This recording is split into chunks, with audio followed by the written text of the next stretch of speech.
Hello po sa inyong lahat mga ka-crypto. Ako po si Pinoy Crypto Trader at sa video na ito ay atin pong pag-uusapan ang tungkol dito kay Shiba Inu. Kung saan ang sabi po rito ay here is the main reason Shiba Inu could face further price drop. Kaya ayan, atin pong pag-uusapan dito ang dahilan kung bakit itong si Shiba Inu ay posibleng makaranas pa ng patuloy na pagbagsak sa kanyang presyo. At ayan, bago po tayo magpatuloy ay nais ko lamang po munang bigyang linaw ang aking disclaimer kung saan ang nilalaman po ng video na ito ay hindi po ito isang financial advice. For education and information purposes lamang po ang layunin nito. At ayan, Shiba Inu price could continue its decline to lower levels following the discovery of a bearish pattern in its 4-hour chart. Ayan. Sabi dito ay mukhang itong si Shiba Inu ay makakaranas pa ng patuloy na pagbagsak sa kanyang presyo. Yan, at posibleng umabot ito sa mas mababang presyo sapagkat meron daw pong lumabas or nabuo na isang bearish pattern sa kanyang 4-hour chart time frame. Yan, kung pag bearish pattern po yan ay isa po yung pattern na nagsasabi na babagsak po or patuloy po sa pagbagsak ang presyo ni Shiba Inu. Shiba Inu confirms death cross on a 4-hour chart. Ayan. May death cross po na nabuo sa kanyang 4-hour chart time frame. Kung isa pong death cross ang nabuo ay ayan, bearish signal po 'yan or downward pabagsak ang magiging trend direction ng market ni Shiba Inu. Pero kung pag golden cross naman ang nabuo na signal or pattern ay yan naman po ay bullish signal kung saan ay aangat ito. Yan yung mga dead cross at saka or golden cross pattern ay nabubuo po ito sa pamamagitan po ng mga moving averages. Kaya ayan, this particular bearish trend was spotted on Shiba Inu's 4-hour chart recently. Specifically, the chart shows that the 50-day moving average has crossed from below the 200-day moving average. Kaya ayan po yung nangyari sa 4-hour chart time frame ni Shiba Inu. Yung 50-day na moving average ay nag-cross po. Ayan, or siya po ay tumagos sa ilalim ng 200-day moving average. At kung pag nangyari po ito, ay yan po yung tinatawag na death cross pattern na nagsasabing or nagbibigay ng bearish na signal.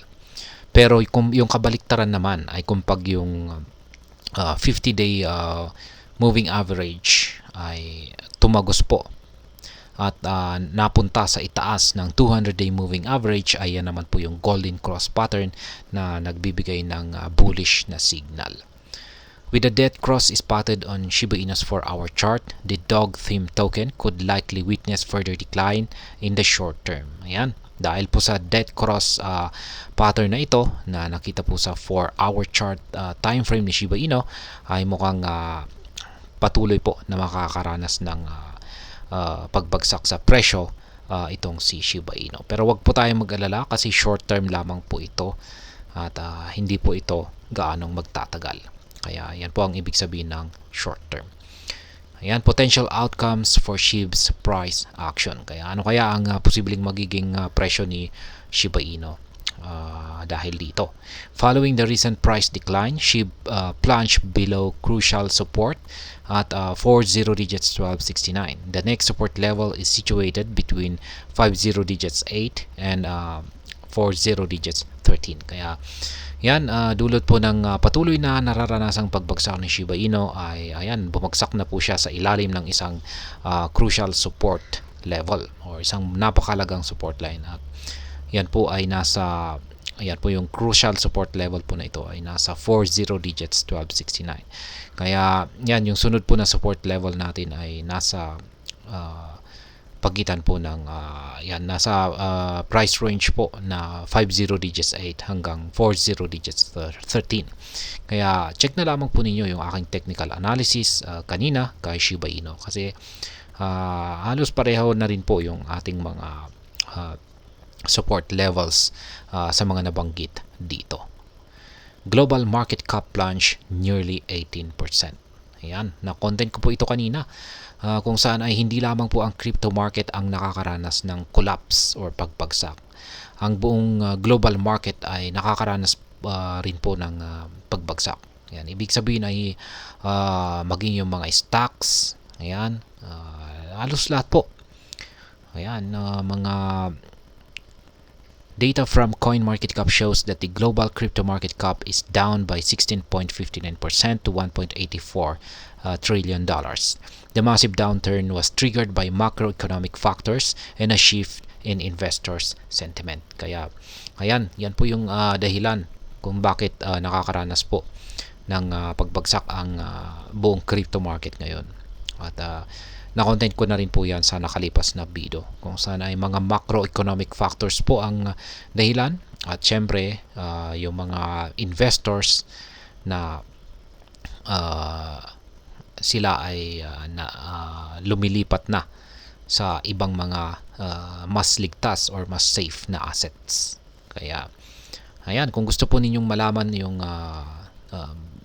dahilan ay check na lamang po ninyo yung nakalipas na video tungkol dyan.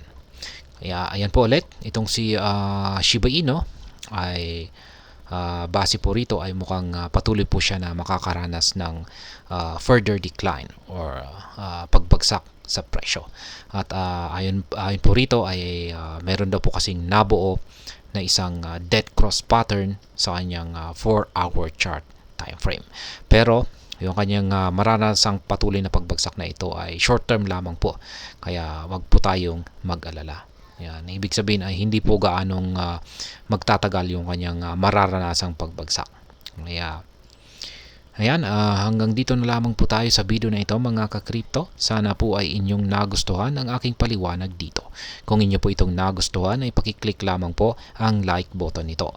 Para naman po sa mga bago lamang dito, kayo po ay aking inaanyayahan para mag-subscribe. Pakiclick na rin po ang bell icon nito dahil ito po ang siya magsisilbing notification nito sa mga bago kong videos na akin pong ina-upload sa aking YouTube channel na ito. Marami pong salamat sa panonood. Ingat po tayo lagi at God bless po sa ating lahat.